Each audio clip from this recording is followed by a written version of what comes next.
ఒంగోలుకు శవాలు వస్తాయని చెప్పారు. ఒంగోలుకి శవాలు రాలేదు. మార్కాపూర్‌కు పోతున్నాయని చెప్పారు మళ్ళీ అడిగితే. మళ్ళీ మార్కాపూర్‌కు వెళ్ళాం. మార్కాపూర్‌లో శవాలు లేవు. ఒక 60, 70 మందిమి 3 సుమోల్లో తిరుగుతానే ఉన్నాం అట్లాగా. అన్నము లేదు, మంచినీళ్ళు లేవు, ఏమీ లేదు.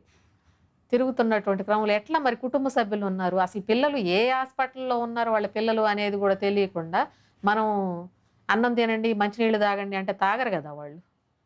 అన్నిటికీ ఇబ్బంది పడుతూ అసలు పరిగెత్తాం రోడ్ల మీదనే ఆ బండ్లు పట్టుకొని. పరిగెత్తి ఇక చివరికి కోర్టు తీర్పొచ్చింది. ఇవ్వాలి డెడ్ బాడీస్‌ని, గుర్తించినటువంటి డెడ్ బాడీస్‌ని 14 రోజుల పాటు ప్రిజర్వ్‌లో ఉంచి అప్పటికి కూడా కుటుంబ సభ్యులు రాకపోతే బంధుమిత్రుల సంఘానికి ఇవ్వాలి అని చెప్పి ఆర్డర్.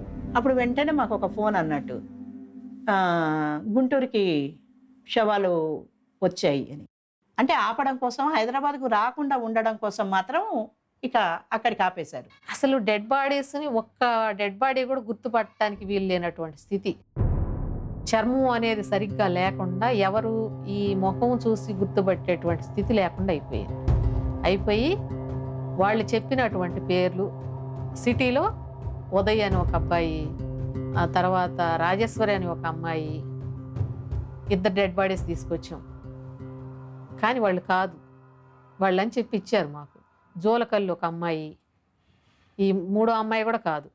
ఆ ఎన్‌కౌంటర్‌లో కావాలని వాళ్ళ పేర్లు చెప్పకుండా మార్చి శవాలను ఇవ్వడం, ఎవరి శవాలు ఎవరియో తెలియని ఒక కన్‌ఫ్యూజ్ చేసేశారు. ఒక అమ్మాయినైతే 14 రోజుల తర్వాత మేము బంధుమిత్రుల సంఘం హ్యాండ్ ఓవర్ చేసుకొని అక్కడ ఖననం చేసి గుంటూరులోనే శ్మశానంలో ఖననం చేసి వచ్చాం.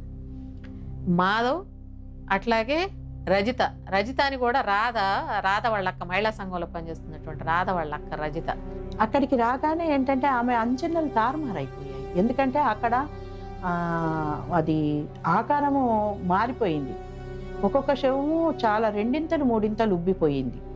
దానికి ఒక ఆకారమే లేదు, ఏదో ఒక బంతి లాంటి ఆకారం తయారైంది.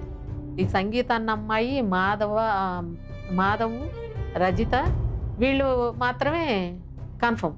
కానీ మిగిలిన వాళ్ళు ఎవరెవరో తెలియదు. ఇప్పటికి కూడా మాకు వాళ్ళ కుటుంబాలు ఎవరు, ఆ చనిపోయింది ఎవరు అనేది మాకు తెలియదు.